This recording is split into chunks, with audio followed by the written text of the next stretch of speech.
आप सभी साधकों को प्रणाम। आज का विषय है निरंतरता, जो ध्यान का तीसरा महत्वपूर्ण नियम भी है। वीडियो को बिना स्किप किए हुए पूरा देखिएगा, जिससे आपका सुनना और मेरा बताना दोनों सार्थक हो जाएं। इसे सही प्रकार से समझ लेने पर आपकी ध्यान में प्रगति 100% सुनिश्चित हो जाएगी। निरंतरता का अर्थ है ध्यान के नियमों का दिन में 2 बार सुबह शाम अभ्यास करना, जिससे आपका ध्यान पोषित होकर प्रगति को प्राप्त हो जाए। जैसे आप सुबह शाम 2 बार भोजन करके अपने शरीर को पोषित करते हैं, ठीक वैसे ही सुबह शाम 2 बार अभ्यास करके अपने ध्यान को पोषित कीजिए। जैसे दिन में 1 अथवा 2 बार भोजन ना करने पर आपके शरीर की ऊर्जा का क्षय हो जाता है और आपका शरीर कमजोर महसूस करता है, ठीक वैसे ही दिन में 1 अथवा 2 बार ध्यान का अभ्यास त्यागने पर साधक के भीतर उठी हुई ऊर्जा काफ़ी नीचे गिर जाती है और साधक का 2 दिन ध्यान अभ्यास में मन नहीं लगता है, अर्थात साधक सही प्रकार से अभ्यास में बैठ ही नहीं पाता है। जैसे कुछ दिनों तक भोजन त्यागने पर शरीर बीमार होने के कारण वेंटिलेटर पर चला जाता है और शरीर को पूर्ण स्वस्थ होने के लिए कुछ हफ्तों का समय लग जाता है, ठीक वैसे ही कुछ दिनों तक अभ्यास त्यागने पर साधक की ऊर्जा क्षीण होने के कारण वह साधारण स्थिति में चला जाता है। कुछ हफ्तों तक निरंतर सही प्रकार से अभ्यास करने पर साधक पुनः अपनी खोई हुई स्थिति को प्राप्त होता है। अभ्यास ध्यान प्रक्रिया के प्राण हैं। बिना प्राणों के आपके ध्यान की प्रक्रिया मुर्दे के समान ही है, अर्थात बिना निरंतरता के आप ध्यान प्रक्रिया में आगे ही नहीं बढ़ सकते हैं। ध्यान में प्रवेश करना तो बहुत दूर की बात है। ध्यान अभ्यास में निरंतरता बनाए रखनी बहुत आवश्यक है। निरंतरता ही ध्यान अभ्यास में सफलता की कुंजी है। निरंतरता ही साधक को ध्यान की प्रक्रिया में उच्च अवस्था तक लेकर जाती है।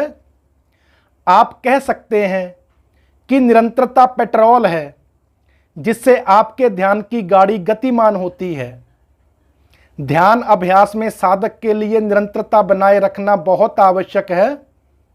ध्यान अभ्यास में निरंतरता त्यागने पर साधक अपनी स्थिति से गिर जाता है। साधक को अपनी स्थिति पुनः प्राप्त करने के लिए छोड़े गए दिनों से 7 गुना अधिक अभ्यास करना पड़ता है। इन 7 गुना दिनों में साधक बहुत ही ज़्यादा अच्छी स्थिति को प्राप्त हो सकता था। जो साधक ने अपनी खोई हुई स्थिति को प्राप्त करने में लगा दिए। ज़्यादा दिनों तक अभ्यास में गैप करने पर साधक ध्यान प्रक्रिया से ही बाहर हो जाता है और पुनः महीनों अभ्यास करने पर भी प्रक्रिया में लौट नहीं पाता है। आज के समय में अधिकतर साधक यही गलती करते हैं, जिस कारण या तो साधक की ध्यान में प्रगति हो ही नहीं पाती है, अगर होती भी है तो बहुत धीमी। आप उदाहरण के तौर पर समझिए, निरंतरता का पालन कर साधक जिस स्थिति को 6 महीने में प्राप्त कर लेता है, निरंतरता ना रखने पर साधक 5 वर्ष में भी उस स्थिति को प्राप्त नहीं कर पाता है। और अच्छे तरीके से मेरे अनुभव के आधार पर समझिए। मेरे अध्ययन के अनुसार 100 में से 50 साधक ध्यान के पहले 2 नियमों का पालन नहीं करते हैं, जिस कारण वह ध्यान में आगे ही नहीं बढ़ पाते हैं। बचे हुए 50 में से 20 साधक निरंतर ध्यान का अभ्यास नहीं करते हैं, जिस वजह से उनकी ध्यान में प्रगति नहीं हो पाती है। बचे हुए 30 में से 20 साधक कुछ हफ्तों तक निरंतर ध्यान का अभ्यास करते हैं, फिर कुछ दिनों तक गैप करते हैं, जिस कारण वह साधक ध्यान में आगे तो बढ़ते हैं किंतु उच्च अवस्था को प्राप्त नहीं कर पाते हैं। ऐसे साधक थोड़ी अच्छी अवस्था को प्राप्त करते हैं, फिर कुछ दिनों अभ्यास में गैप देकर स्थिति को खो देते हैं, फिर छोड़े हुए दिनों से 7 गुना अधिक अभ्यास कर पुनः स्थिति को प्राप्त करते हैं। वह साधक जीवन भर इसी प्रक्रिया में लगे रहते हैं। इसलिए वह साधक ध्यान की उच्चतम अवस्था को प्राप्त नहीं कर पाते हैं। बचे हुए 10 में से भी 9 साधक आगे आने वाली वीडियोज में बताए गए 9 नियमों का पालन नहीं करते हैं, जिस कारण वह कहीं ना कहीं मार्ग से भटक जाते हैं और शुद्ध चेतन अवस्था को प्राप्त नहीं कर पाते हैं। आज के समय में ध्यान की सही एवं पूर्ण जानकारी ना होने के कारण ही बहुत सारे साधक भटक रहे हैं। वह बेचारे आवश्यकता से अधिक अभ्यास करने पर भी ध्यान की उच्चतम अवस्था को प्राप्त नहीं हो पाते हैं। आप सभी साधक मेरे द्वारा बताए गए 12 नियमों का सही प्रकार से पालन करके ध्यान का अभ्यास कीजिए। आपकी ध्यान में 100% प्रगति अवश्य होगी।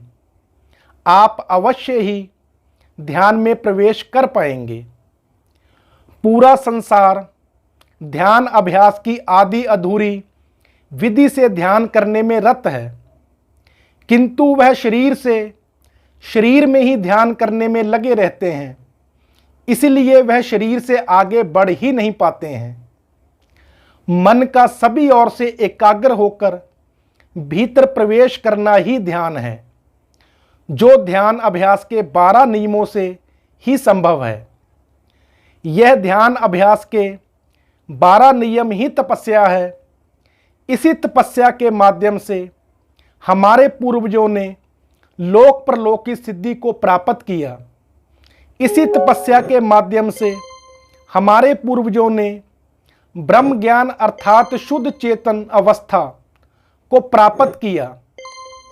आप सभी साधक भी इन 12 नियमों का अभ्यास कीजिए। कुछ महीनों में ही आप उस स्थिति को प्राप्त हो जाएंगे जिस स्थिति को आप जीवन भर अभ्यास करके भी प्राप्त नहीं कर पाए हैं। आप सभी साधकों को प्रणाम।